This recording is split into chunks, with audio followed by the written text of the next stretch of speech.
Corona virus का variant Omicron दुनिया भर के लिए चिंता का सबब बना हुआ है।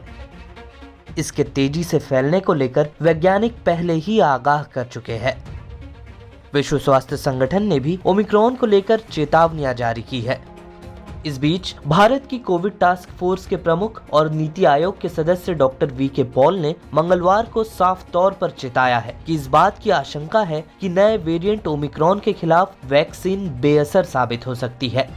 उन्होंने कहा कि भारत के पास ऐसे वैक्सीन प्लेटफॉर्म होने चाहिए जो कोरोना वायरस वेरिएंट की बदलती प्रकृति के साथ जल्दी से ढल जाए। CII के एक कार्यक्रम में डॉक्टर वी.के. पॉल ने हर साल टीकों में संशोधन करने की जरूरत पर जोर दिया। कोविड के बदलते वेरिएंट पर चिंता व्यक्त करते हुए डॉक्टर पॉल ने कहा, हमें ऐसी स्थिति में सक्षम होने के लिए तैयार रहना होगा जहां हम टीकों को जरूरत के मुताबिक संशोधित करने में सक्षम हो। ये हर 3 महीने में नहीं हो सकता, लेकिन ये हर साल जरूर हो सकता है। डॉक्टर पॉल ने कहा कि किसी भी हाल में देश की वयस्क आबादी को फिलहाल वैक्सीन के 2 डोज लगवाना सबसे पहली प्राथमिकता होनी चाहिए।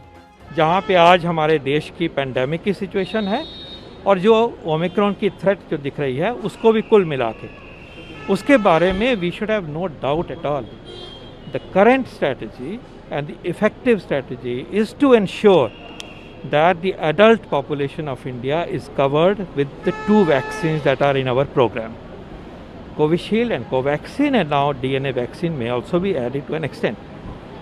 This is the most effective step that we can take and we should take in the current scenario. Putting everything together, we need to cover every adult of our nation with 2 doses of the vaccine.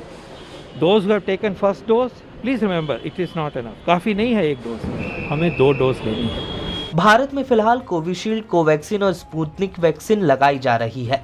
Zydus Cadila की ज़ाइकोव-डी vaccine को कोविड-19 के खिलाफ भारत के regulatory authority ने 20 अगस्त को मंजूरी दे दी थी, लेकिन 3 खुराक वाली यह DNA निर्मित वैक्सीन जनवरी 2022 में उपलब्ध होने की उम्मीद है।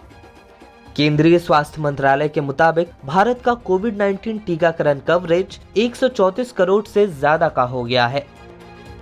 वहीं WHO ने भी ओमिक्रॉन पर गंभीर चिंता जताई है और कहा है कि ओमिक्रॉन कोविड के डेल्टा स्ट्रेन की तुलना में ज्यादा तेजी से फैलता है और वैक्सीन के असर को कम कर सकता है। WHO के मुताबिक प्रारंभिक साक्ष्यों से पता चलता है कि ओमिक्रॉन संक्रमण और फैलाव के खिलाफ टीके के असर में कमी का कारण बनता है। यही कारण है कि US और ब्रिटेन जैसे देशों ने अपने नागरिकों को वैक्सीन का बूस्टर डोज लगवाना शुरू कर दिया है। भारत में भी ओमिक्रॉन के केसेस में लगातार बढ़ोतरी देखने मिल रही है। ओमिक्रॉन के सबसे ज्यादा 28 केसेस अब तक महाराष्ट्र में रिपोर्ट किए गए हैं। मंगलवार को ही महाराष्ट्र में ओमिक्रॉन के 8 नए मामले सामने आए, जिसमें से 7 केस मुंबई में मिले हैं। दिल्ली में भी मंगलवार को ओमिक्रॉन के 6 नए केसेस मिले। वहीं गुजरात में 4, राजस्थान में 9, कर्नाटक में 3, केरल, आंध्र प्रदेश और चंडीगढ़ में अब तक 1-1 ओमिक्रॉन का केस पाया गया है। इस वीडियो में फिलहाल के लिए इतना ही। देश दुनिया की तमाम ताज़ा तरीन खबरों के लिए लोकमत हिंदी को सब्सक्राइब करें।